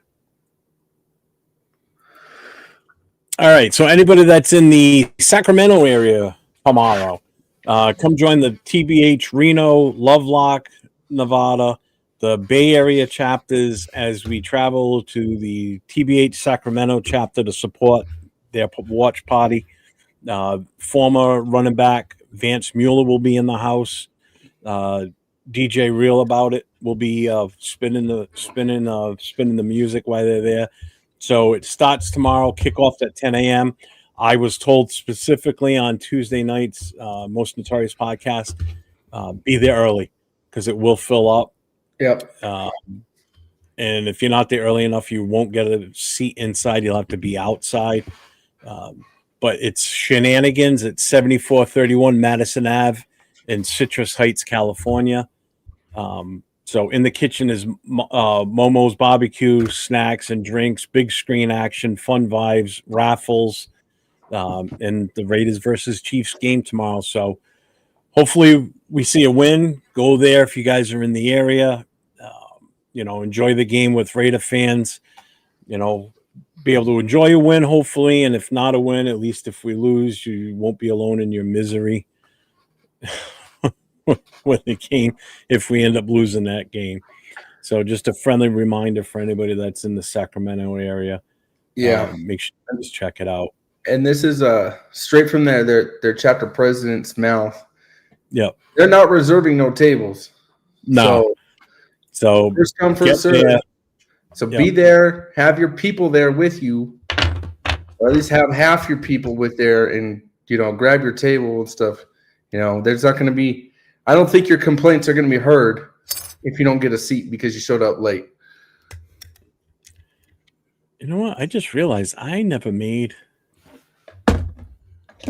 You never made a flyer for your event, did you, Jeff? I didn't. Oh, my God. I just realized I never made one. I thought I did. Get to work, Jeff. Come on, a little late now. I'm just looking through my saved files. I didn't. That's where you go into one of your old ones and just change the name to Chiefs. Big time this week. Oh shit! Did I screw that one up? Well, that's all right. I'm going to bring this one up anyway. So just pop this up on the screen real quick here. Frank, Jeff's podcast always makes me hungry. So this is a raffle that we are having. It's a wall hanging. Football's most notorious fans. We wear pink. It's for breast cancer awareness. It's 11.5 inches round. Tickets are $5 each. It's open to anybody and everybody. All proceeds will be donated to a breast cancer research foundation here in the New England area. We just haven't picked which one yet. You don't have to be present to win it. If somebody wins it outside of the New England area, we will pay to ship it to you. The drawing will be at the halftime of the Raiders-Jaguars game on November 2nd, 2025. So you have until that game to purchase a ticket. That phone number right there, 401-660-6481. That's my wife's phone number. Text her. She will get you the information as far as the Venmo or whatever, because what she will do is she will write your ticket out, take a picture of it, send it to you so you have proof of the number, and we put your name and everything into the other ticket into a bucket for a drawing. So, Hey, Jeff. yes. Can I I don't know if you saw this. Can I read this update? We just got a update from Adam Schefter about the Raiders tomorrow. Go ahead. Okay. So this report from Adam Schefter just came across. Raiders tight end Brock Bowers is officially listed as doubtful for Sunday's game due to his knee injury and is not expected to play versus the Chiefs per source. The Raiders' bye is next week, and Bowers will have a good chance to return after the bye. Raiders wide receiver Jacoby Myers is officially listed as questionable for Sunday due to a knee and toe injury. Will work out pregame to determine whether he can play against the Chiefs or not, per Adam Schefter.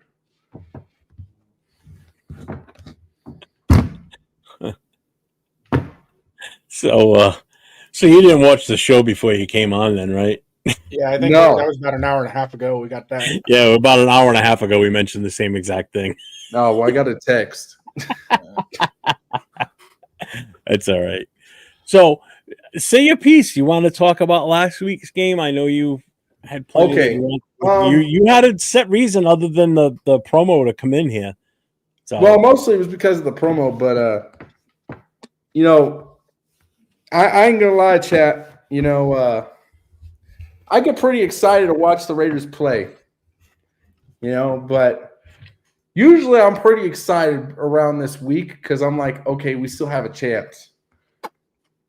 But this year, it just feels like it is just the strangest thing. Like, I feel like I was the most excited during the offseason, and I feel like this is just the least enthusiastic I've been during a season just in general. I mean, it's just tough, man. We're in a tough spot where I just feel like our wins they still feel like losses.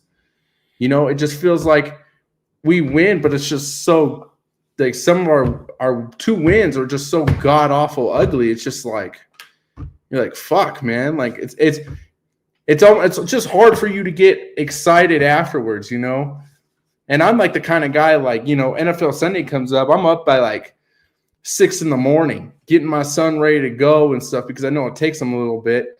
And just so I have time to sit on my ass and watch like Sunday NFL Countdown before the game even starts. You know what I mean? So it's just real hard. I feel like I feel like we have a great chance and reason that we can win tomorrow. But sometimes we start playing well. We come out the gate well, and then halftime comes and we might go into halftime up. And it's hard not to have that anxiety of when we go into halftime and we have a lead. It's hard not to sit there all at halftime going, how are we going to fuck this up today? You know what I mean? Like what's gonna happen to us? It's almost like I would rather see us losing at halftime, so that way when we start winning, I wasn't expecting it, and I feel like I could sleep better at night. It's just tough, man, and we really got to get Ashton Genty going. I'm just really concerned about the offensive line and Geno Smith. I mean, I think quite literally, I think my favorite sports parlay bet right now might be Geno Smith over 0.5 interceptions a game right now.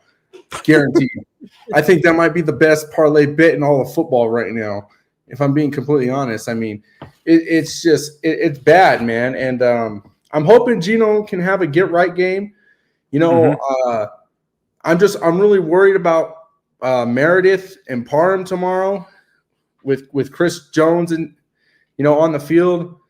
Those two just both really concern me as far as keeping Chris Jones out of there. And then that doesn't even account for some of the blitzes that are dialed up by their defensive coordinator on the Chiefs side of the ball. So, tomorrow's just going to be a long day in the trenches.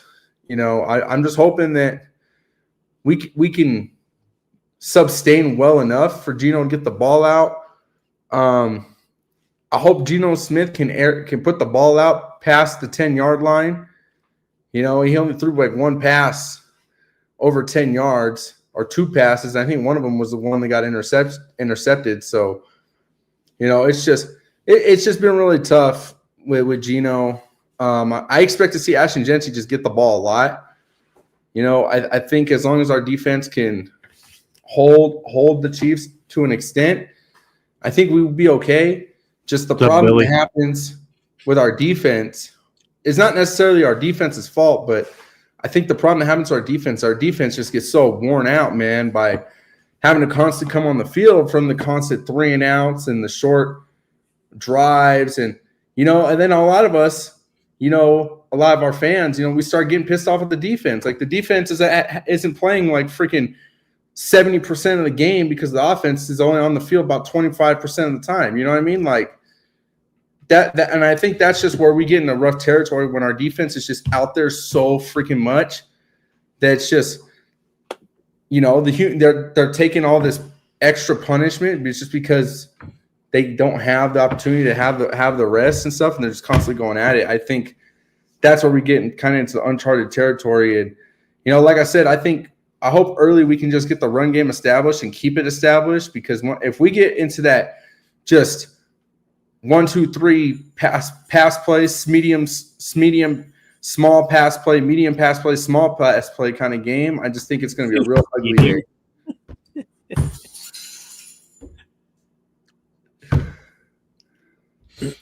What do you guys think? Medium? Yeah. I almost said medium. Yeah.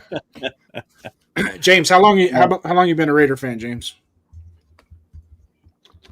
I was born in 98, 27 now. I'd say I probably started watching. I'd say I probably caught on 2005, probably when I was like 4 or 5, which was around the time when we got destroyed by the Bucs in the Super Bowl. I think that I recall that was probably one of my first big games I watched. So for you being a Raiders fan in the time frame that you have been, it's been tough. There's no two ways about it. You haven't seen much good in those years. Yeah. Growing up as a kid, I don't know how some Raider fans that are fairly young like yourself that have been able to maintain that, willingness to stay with the team. Jason and I have excuse, and Chris, because we've seen all 3 Super Bowls. Chris all won in person. We've seen the 3 Super Bowl wins. We've known the good, the really good, and we've known the bad. So we're kind of balanced out.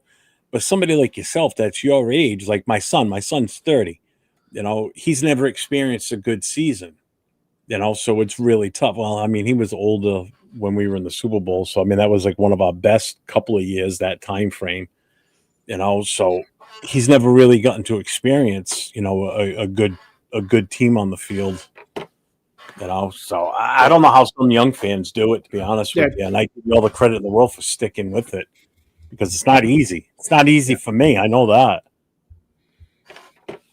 It's hard to say this to you, trying to give you fatherly advice, because you're like 2 years younger than my daughter. So yeah, I can give you fatherly advice. Just there comes a point in time where you have to develop patience. Oh, I'd kick his ass, Accelerator. Whose ass? No, it's something Accelerator said in the chat. He goes, if I ran into Chief Jeff instead of me being Raider Jeff, then mine. So the advice that I could give you is, one, be patient and allow the team. At some point, you're going to start to see the team stack wins. Okay, and as we stack the wins, how are we winning?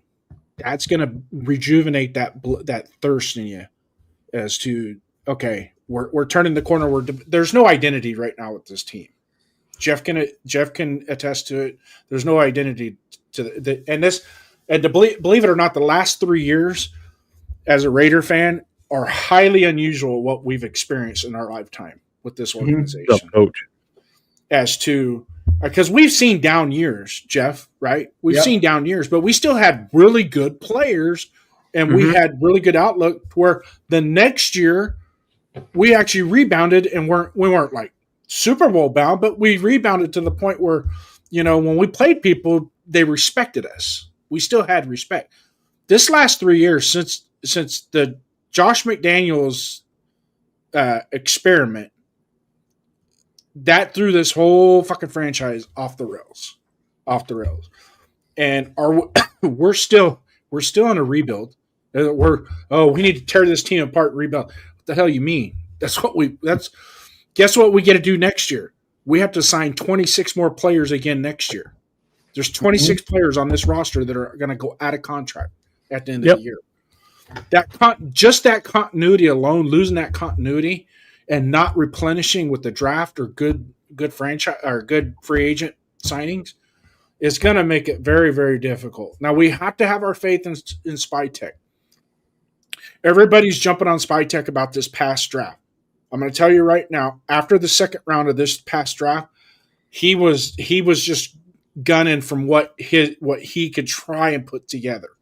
Because his draft board, the way he said his draft board was totally off the whim, and it was from a completely different scouting crew. Now he has his scouts, he has his player personnel guys in place. He's got Brian Hunt now that we got from Philadelphia. That's a really up and coming executive in this league, and so let them start doing their thing.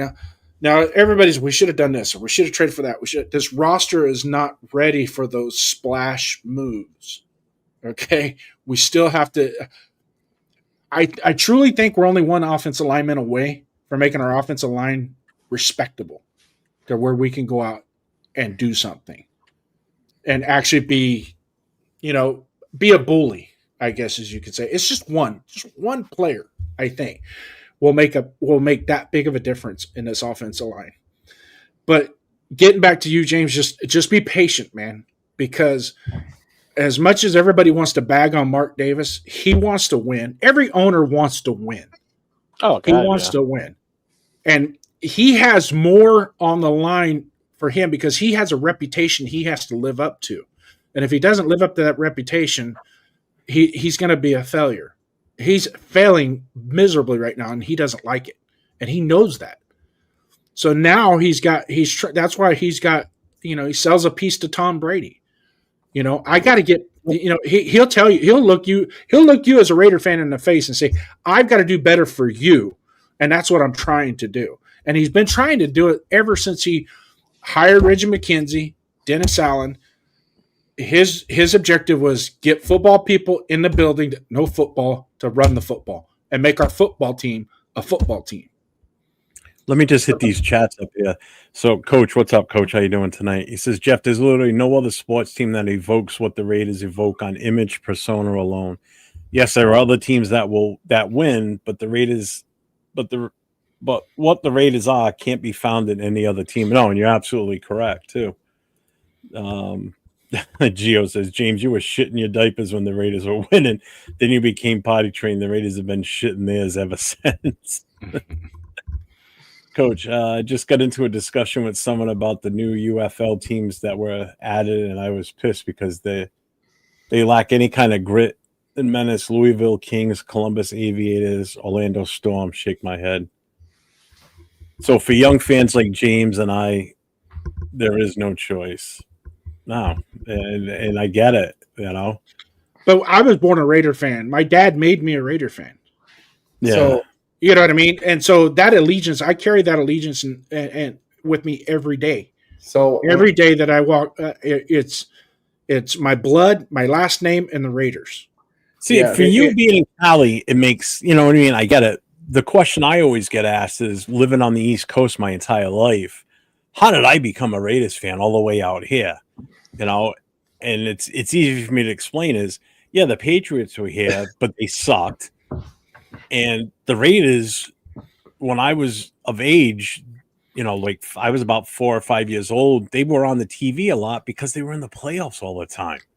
So I got to see them on TV, and I just became enamored with them, and I saw them play. I saw the uniforms, the logo, and it's just something that clicked with me that I just was drawn to them. Yeah, and I've been a fan of them ever since. I was never a Patriots fan. I never had any type of Patriots hats or whatever, or jerseys, none of that shit. It's been Raiders for me from day one. And my dad was a huge Raiders Patriots fan. So it's not even like it was somebody in my family that was a Raiders fan. There was nobody. Mhm. You know, until I got to kindergarten. Now, one of my, still to this day, my best friend since we were 5 years old. So I've known him 50 years of my life. We've both been Raider fans, you know. So, and it was the same reason how he became a fan. He saw them play in the mid 70s and just became hooked on them, Mhm. you know. And again, it's not easy, you know. It's not going to be easy, James, but No. just so you know, it It's all okay. it'll all come back.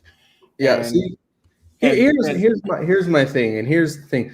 So I was used to the Raiders not necessarily going to the playoffs or whatever, but I remember vividly growing up. Like, I remember we were at least having 7 and What's up, 9, 8 and 8 seasons. I remember we had like fucking 4 or 5 straight 8 and 8 seasons, and all those seasons, you know, we weren't making it. I think I would prefer to see an 8 and 8 season than to see us Right, going cool. 4 and 12. You know you what I and me mean? both. And I think that's the problem is, I mean, I remember seeing the Raiders going 8-8, 9-7, and I remember, you know, the Raiders would be 8-7 and would be in like week 17, but this is before they had week 18. But you know, they'd be in week 17, and it would be like the last game, and they'd be playing like the Broncos or some shit, and the winner would get the last wild card spot or something stupid. You know what I mean? Like, I remember those kinds of games where I'm like, fuck, you know, we lost them. Yeah. But you know what? Fuck it. We were in that game at least. You know what I mean? We were in that game. Like, it was competitive all the way to our last week of play. Now we get to this point where what we've been is like, we get to like the last 2 games of the season, and you're sitting there questioning if you even want them to win or not, or if you even want to watch the fucking game, you know, because you're like, it's fucking over. What am I watching for? You know, like, and like those last two weeks, I remember like especially last year, we won those. I remember we won that game against the Saints, and I was like, why the fuck did we do that? Granted, I wanted the team to win, but I was still, even though we won and I wanted them to win, I was like, fuck, man, why the fuck did we do that? Now Gio's right too. like fucking pick 7 and shit.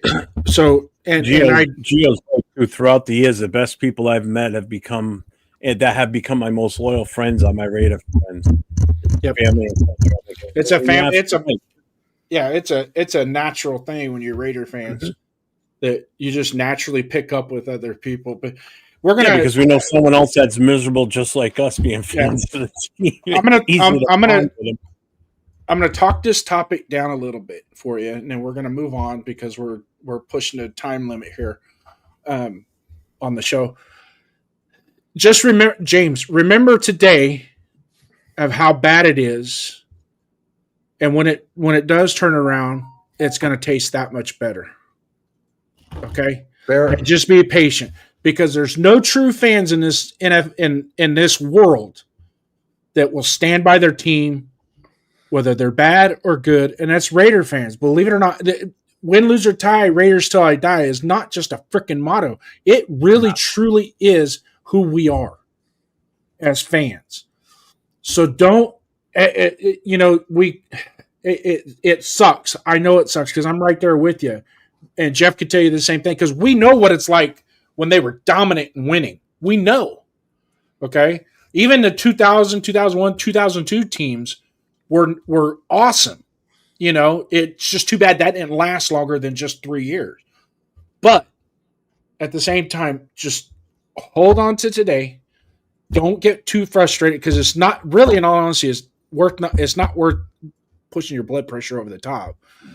You know, but at the same time, just realize that there are some pieces on this team, believe it or not, that one day it's going to turn around. And you guys in the chat, I'm reading the chat as well, is, you know, what, 2030? Yeah. Okay. I don't think it's going to be that long. I really don't think it's going to be that long. I truly believe that once this group of people in the front office can settle it down, let everything just let the dust settle a little bit, and then start working and working and working, because it only the draft. You're only as good as your draft and your free agent signings. And a lot of people were pissed off about our free agent signings. I get it, but when you don't have the muster to begin with, why go out and sign a high dollar free agent when you're going to need? We needed 3 linebackers this year. We needed 3. We only had 1 linebacker on our roster going into the offseason. We had to sign 3 linebackers. I think Spytech did a damn good job filling the linebacker room. So it's just going to happen. We need another quality draft. Let Spytech have his draft where it's going to be his people, his scouts, his draft board, okay, and go from there. Because this last draft, he had just enough time to scout his first-round pick, and he had a second-round pick that he couldn't get, so that's why he was going back. So he wasn't going to get that second-round pick that he wanted, and so he went back. And might as well, if the guy that you want doesn't fall to you, then might as well trade and move back and get somebody else. And I'm not hanging my hat on. I'm not giving up on Jack Besh. I really am not. But we need to see a little bit more in today's NFL. Your second round pick has to produce a little bit more than what he's doing. Well, so, I think I'm definitely. Hang on, we got a bunch of them that just popped in that said, so I got to play this real quick for all of them. I'm not doing it one for each one. So I haven't said that. That's our soapbox for tonight, ladies and gentlemen. We're going to be talking about the same stuff for the next 12 months until we get to hit the reset button. So, but like I was telling James, if for some reason we can take and stack some wins, and I'm talking quality wins that you go, this last week we deserved to win that game. It didn't look good. But we did what it took to win the game. Agree or disagree? Agreed. We did what it took to win the game. So that's all we can ask for. All right. And so let's move on. Let's go to. We don't know what's going to happen tomorrow in Kansas City, right? No. We kind of have an idea we're going to get our fucking asses handed to us, but you never know. You just don't know, because we could come out tomorrow and you go, that's the Raiders we saw in week 1, not the Raiders we saw in week 2, 3, 4, and 5. And Bueno, you're all 3: the good, the bad, and you are ugly. Yeah, Bueno. I can tack on this game by saying we were able to beat the Chiefs with Aiden O'Connell. So damn it, Geno Smith, we trust. Let's go. And Geno Smith, we trust. It's who we have, and we got to roll with them, my friend. I'm back on my delusional hype train again. It's almost Sunday. No, I wouldn't say you're delusional. It's just who we have, and that's what we got to roll with. Geno, and he's perfectly capable of doing something great. Jeff, I'm all out of topics. It's Saturday night, 8:00 Pacific Standard Time.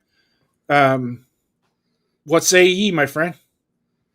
I'm ready to call it. James, thank you for coming on. Yes, sir. I appreciate you. Hope you have a good time tomorrow at your event.